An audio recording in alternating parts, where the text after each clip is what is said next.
Mas Dwi, persisnya Anda sudah berapa lama di Belanda? Saya kurang lebih 7 tahun di sini. Mengambil master, PhD, Sekarang lagi postdoktoral di sini. postdoktoral. Ya, asisten profesor. Sekarang Ya, asisten ya. profesor. Sudah 7 tahun, memulai dari betul-betul S2. Terkait tiga tingkat yang kita desain kemarin, yang sudah kita launch 2015 kemarin untuk mengantar scientific payload di ISS. Ya, awalnya emang kita tahu kalau kita ngomongin masalah space technology atau aerospace industry itu biasanya sangat sensitif sekali tampilin di situ. Dan Anda namakan roket ini? Di Apogee Ranger. Jadi itu singkatan sih sebenarnya.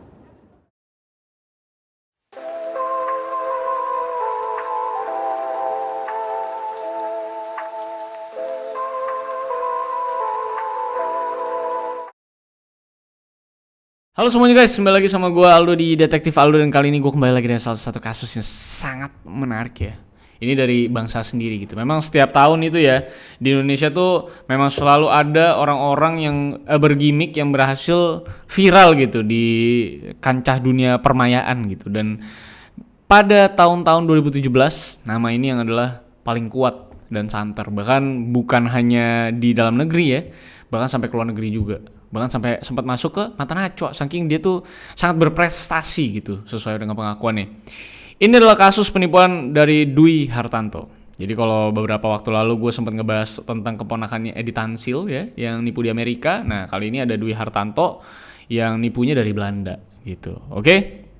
Tapi sebelum itu, bagi kalian para penyuka kasus-kasus kriminal dan lain-lain gitu ya, atau misalnya kasus fraud atau sejarah Indonesia atau apapun itulah yang memang tentunya membutuhkan jiwa keanalisaan yang tinggi gitu misalnya, atau pengen ngetes gitu pemikiran lu tuh sebenarnya lu cerdas apa gitu. Ini gue dapet kasus yang gue udah mainin di HNS sebenarnya bareng anak-anak TLM. Ini adalah Mystery Solver. Ini dari mysterysolver.id. Jadi kalau misalnya lo tertarik, lo bisa ke Instagramnya. Itu gue taruh linknya di deskripsi di bawah. Jadi ini adalah puzzle. Bukan puzzle sih, ini adalah teka-teki. Yang kalau lihat di Instagram gue, ini tentang kasus kematiannya Bu Yati. Nah, tugas lo adalah untuk bisa memecahkan siapa pembunuh atau pelaku dari si pembunuhan Bu Yati ini.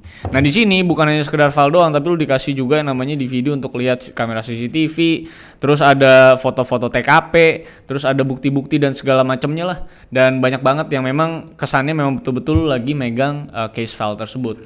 Jadi ini bisa dikerjain bareng-bareng, bisa dikerjain sendiri juga, ada teka-tekinya, lu bisa pecahin. Dan kalau misalnya lu udah beli, mungkin lu bisa kasih ke gua, menurut lu jawaban dari kasus ini tuh apa? Karena kasusnya menarik banget, ini desainnya cukup lama, lu bisa mungkin makan waktu sekitar 1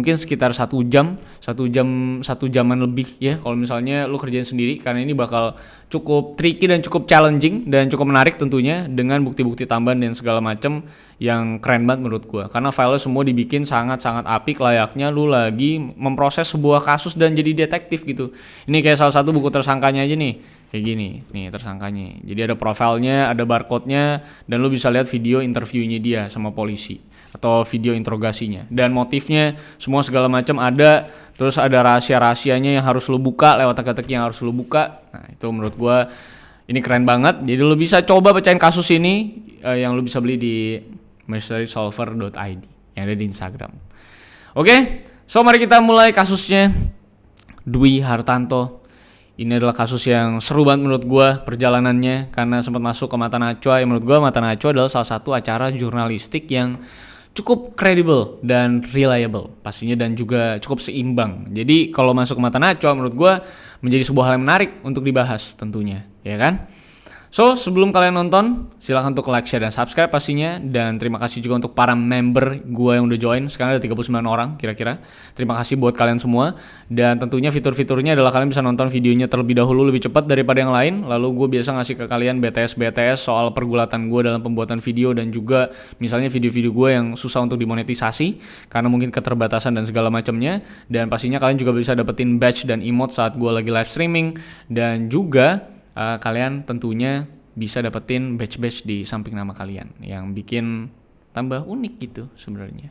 Dan nanti mungkin nextnya gue bakal adain live streaming session private untuk para member. Terima kasih untuk semua membernya. Kalau kalian mau join, silahkan langsung klik tombol join, itu udah ada di sebelah subscribe, atau tulisannya bergabung atau gabung kalau bisa, misalnya kalian pakai bahasa Indonesia. Oke, tapi kalau yang nggak mau gabung ya nggak apa-apa. Aku mah tetap cinta kalian lah intinya. Kalian nonton aja, it's okay. Oke? So, mari kita mau kasusnya. Jangan lupa juga untuk follow gue di @rivaldosantosa, gue di Instagram dan di Twitter. Kalian bisa DM gue kasus yang menarik. Nanti kalau misalnya menarik, gue akan bawakan tentunya. So, let's begin the case guys. Dan mari kita mulai intronya dulu. I lost myself. I waited still. Dwi Hartanto. Jadi semua informasi yang sebentar lagi akan gue sampaikan kepada kalian, ini adalah pure pengakuan dari Dwi Hartanto, yang tentunya nanti kita akan coba klarifikasi di bawahnya akan seperti apa ya di belakang-belakang cerita. Jadi ini gue akan ceritain soal karir sesuai dengan kacamatanya Dwi Hartanto pada kala itu. Jadi Dwi Hartanto ini lahir pada 13 Maret 1988 katanya. Dia itu mengaku lulus dari Tokyo University, jurusan Science, jadi jurusan yang cukup sulit tentunya. Kalau misalnya gue disuruh nyokap gue masuk Science, gue akan pura-pura budek ya, karena pastinya sulit banget dan akan stressful banget buat gue pribadi. Lalu Dwi Hartanto ini melanjutkan pendidikannya setelah dia lulus dari Tokyo University. Itu dia melakukan kelanjutan pendidikan doktoralnya ke Belanda, tepatnya di Technische Universiteit di Delft, Belanda, yang katanya ngambil jurusan tentang aeronautika atau soal perluar angkasaan atau penerbangan lah. Nah, seperti pada umumnya kalau ada mahasiswa berprestasi gitu ya, di luar negeri khususnya, biasanya tuh media tuh langsung menyambut berita tersebut tuh menjadi sebuah berita yang seksi sekali packagingnya, yang tentunya buat media tuh sekaligus menjadi traffic ya, dan sekaligus juga menjadi informasi untuk penduduk atau rakyat tanah air bahwa ada mahasiswa Indonesia loh yang mengharumkan nama bangsa Indonesia di negara lain. Jadi tentunya menjadi sebuah kebanggaan dan jadi headline yang cukup seksi buat para media. Nah, nama Dwi Hartanto ini tercatat pertama kali mengemuka pada tahun 2009 lewat kanalnya kompas.com di divisi atau kanal science-nya, atau kanal apa ya, science kan? Yo, sama-sama sih, science di Inggris, science di Indonesia sama ya. Yang menuliskan sebuah pernyataan koleganya Dwi Hartanto bahwa Dwi Hartanto itu akan meluncurkan nanosatelit bernama Delphi N3XT atau dibaca dengan Next, jadi Delphi Next, pada pertengahan 2010. Jadi berita ini keluar di tahun 2009. Yang dimana seri Delphi C3-nya itu sudah meluncur terlebih dahulu pada tahun 2008 untuk mengorbit. Nah, lalu setelah namanya mulai meredup ya dari tahun 2009, namanya itu kembali mengemuka di tahun 2015 dengan prestasi yang lebih ganas lagi dari sebelumnya. Ya, kalau tadinya dia cuma ngeluarin nanosatelit yang budgetnya memang lebih murah dari satelit konvensional biasa, nah kali ini dia diberitakan berhasil mengorbitkan wahana peluncur satelit yang namanya itu di Apogee Ranger V7S. Jadi dari namanya super keren ya. Nah, peluncuran tersebut itu juga bertempat katanya di tempat yang cukup strategis, yaitu di fasilitas tes roket dan alat tempur Kementerian Pertahanan Belanda. Jadi Minister of Defense. Sebuah tempat yang menurut gue pribadi memang harusnya memang sangat super strategis bagi negara tersebut, bagi setiap negara ya. Itu pasti tentunya menjadi sebuah fasilitas yang sangat private dan sangat-sangat strategis bagi negara tersebut. Jadi tentunya harusnya sulit banget untuk orang di luar warga negara tersebut itu bisa masuk ke divisi pertahanan atau ke fasilitas pertahanan, karena memang divisinya divisi strategis. Jadi untuk Dwi Hartanto bisa meluncurkan roket Belanda di divisi atau di fasilitas pertahanan Belanda, menurut gue itu adalah sebuah prestasi yang luar biasa gila. Jadi either lu jenius parah atau memang lu kaya banget sampai bisa minjem itu landasan pertahanan atau tempat pertahanan Belanda untuk lu ngeluncurin roket, dimana lu bukan warga negara Belanda. Jadi kalau dilihat dari sini, ini benar-benar sebuah prestasi yang luar biasa gila banget yang pernah dilakukan sama orang Indonesia.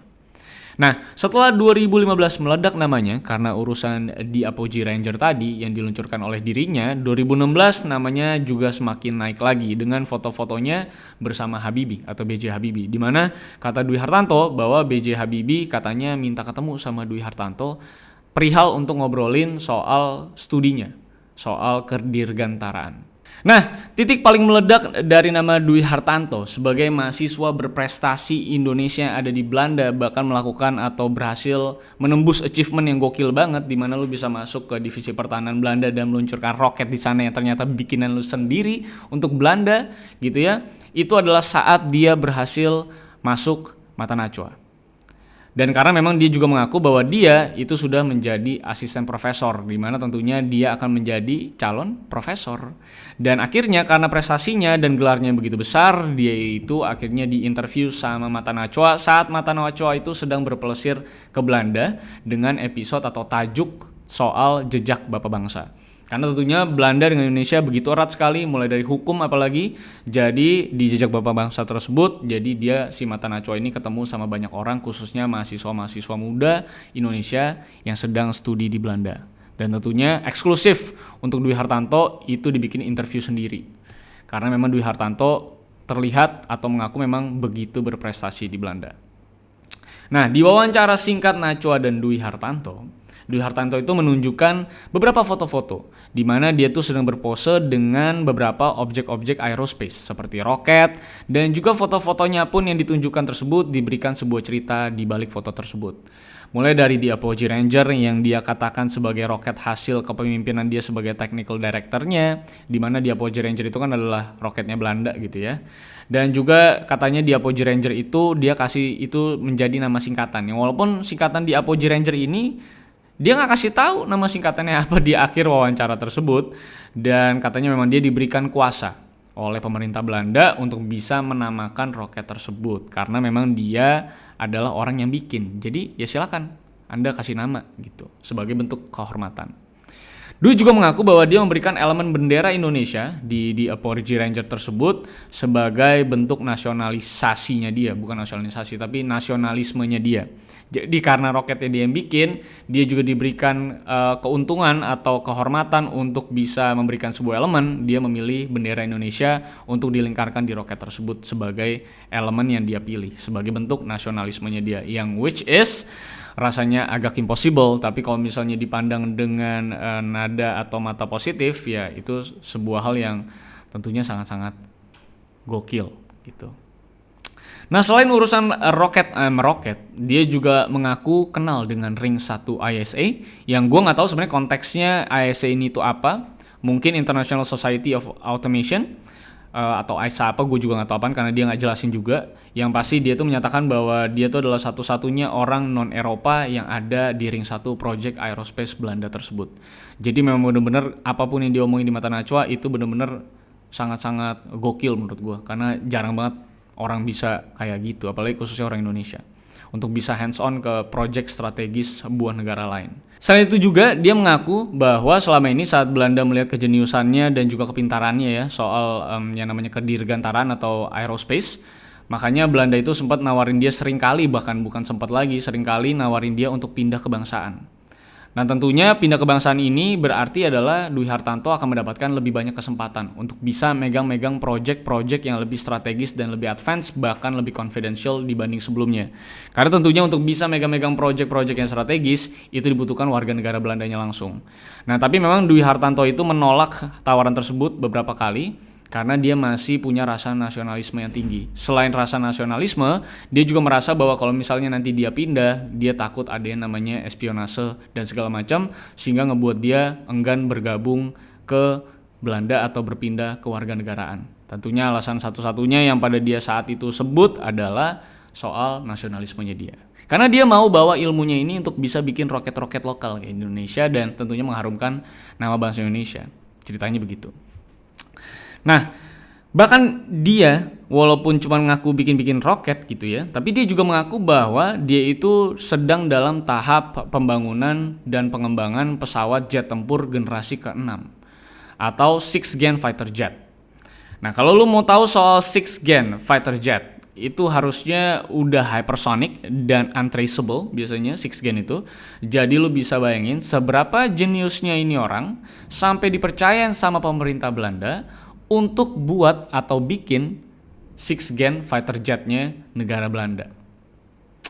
Agak tidak mungkin, tapi kalau misalnya kita lihat dari kacamata yang positif, ini sangat-sangat keren orang Indonesia disuruh buat 6th Gen Fighter Jet untuk sebuah negara lain.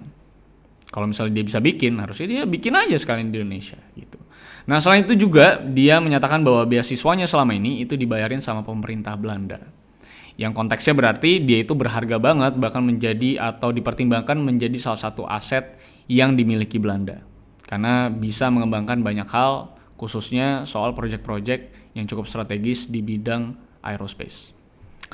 Dan paling gilanya, dia itu ikut serta juga ke acara Visiting World Class Professor yang digelar sama Kementerian Riset Teknologi dan Pendidikan RI dan juga IFOR alias Ikatan Ilmuwan Indonesia Internasional. Pada event tersebut, dia itu menyatakan seluruh klaimnya di depan 40 ilmuwan besar lainnya dan peneliti asal Indonesia juga, yang ngebuat mereka itu semua akhirnya kaget dan cukup kagum dengan prestasinya si Dwi Hartanto ini. Sehingga Dwi itu mendapatkan gelar The Next Habibie. Jadi banyak banget yang bilang bahwa dia akan menjadi Habibie selanjutnya.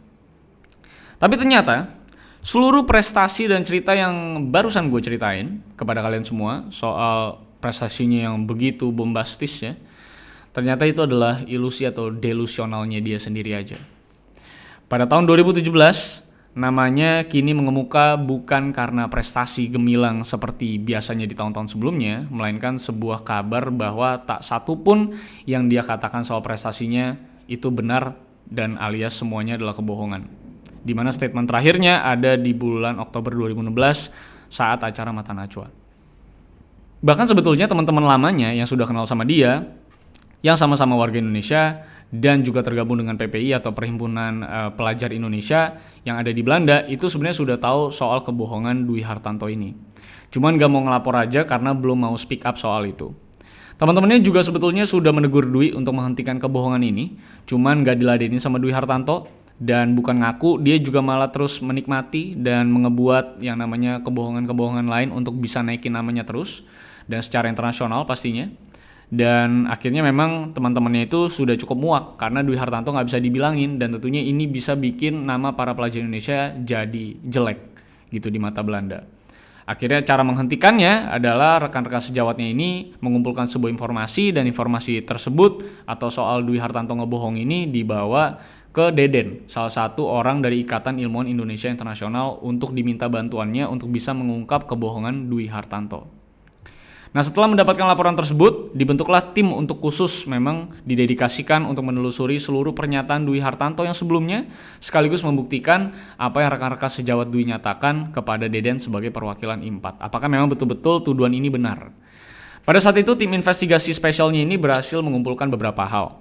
Mulai dari 33 halaman berisikan foto-foto aktivitasnya Dwi Hartanto yang berbau roket-roketan dan aerospace, dan juga 8 halaman soal ringkasan studinya dari masa ke masa.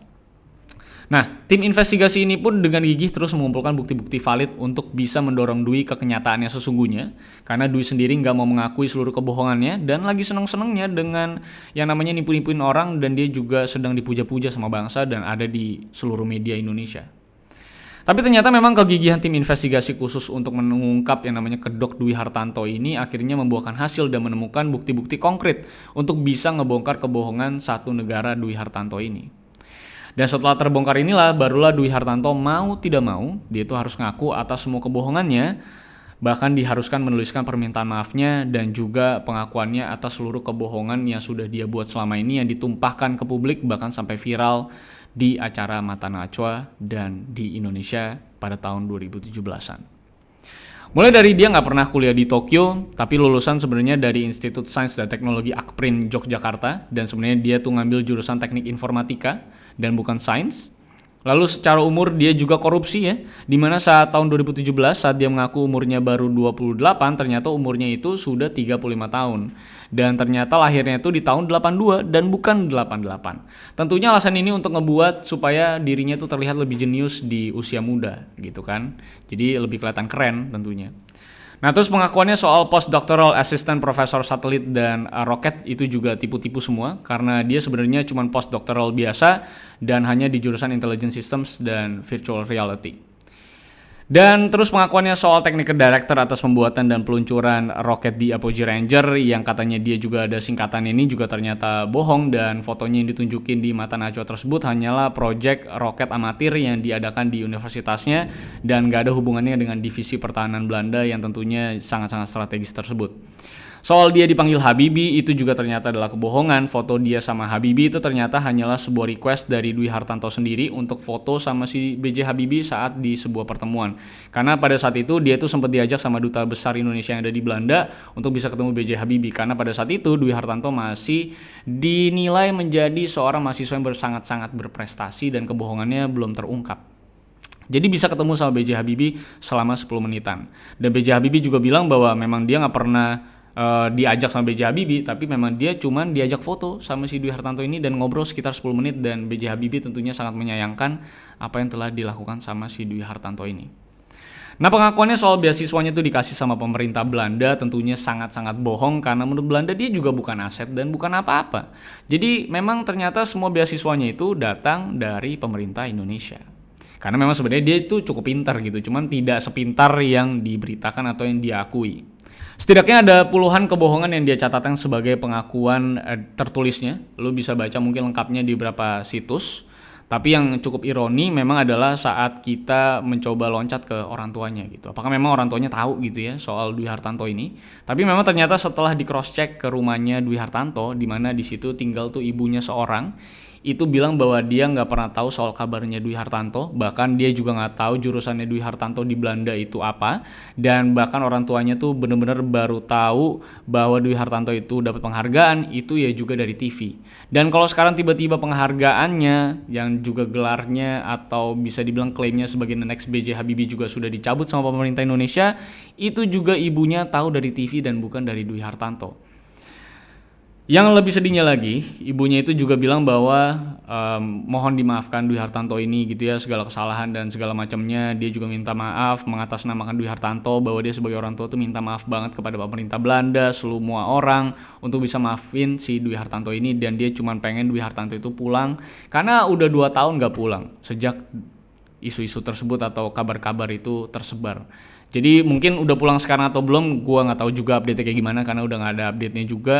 Tapi yang pasti Dwi Hartanto berhasil banget untuk ngebohongin seluruh rakyat Indonesia. Menurut gue ini adalah sebuah prank terbesar yang pernah terjadi di sekitar 1 dekade ini. So itulah dia kasusnya Dwi Hartanto. Kalau misalnya kalian mau baca-baca lengkapnya, sebenarnya banyak sekali website-website yang ngasih tahu soal beritanya dia dari awal kenaikan sampai dianya ketahuan bohongnya kayak apa. Dan dia juga sekarang sudah diberikan hukuman juga soal bagaimana nantinya dia di Belanda seperti apa, beasiswa dan segala macamnya. Jadi dia sudah dapetin konsekuensinya, tentunya juga banyak hal-hal yang akhirnya yang tadinya jadi benefits buat dia itu akhirnya ditarik juga sama pemerintah Indonesia sebagai bentuk dari konsekuensi yang sudah dilakukan di mana menipu satu bangsa gitu. Karena kalau lu tahu tahun 2017 itu beritanya meledak banget gitu. Gue sempat nonton dan sempat percaya, dan ternyata itu semua hanyalah prank gitu. Harusnya itu konten di TikTok tapi ternyata masuk ke mata najwa. Oke lah, itu dia. Kalau misalkan kalian suka dengan cerita kali ini atau kasus kali ini, silahkan untuk like, share, dan subscribe pastinya. Dan jangan lupa juga untuk follow gue di @rivaldosantosa, gue di Instagram, ada di Twitter. Kalian bisa DM gue kasus yang menarik, nanti gue akan bahas. Dan jangan lupa juga kalau misalnya kalian mau join membership dan dapetin benefitsnya dan juga mendukung dan mensupport gue lebih lagi, kalian bisa support gue lewat membership yang tombol gabungnya ada di bawah. Jadi silakan. Kalau enggak ya juga nggak apa-apa. Oke? Thank you guys for watching. Masih banyak kasus-kasus di dunia ini bisa kita kupas dan kita ceritakan. So see you guys on the next case.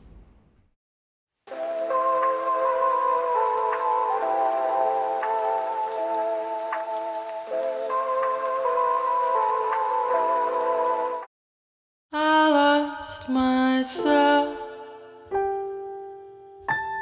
I waited still for a glimmer to arise.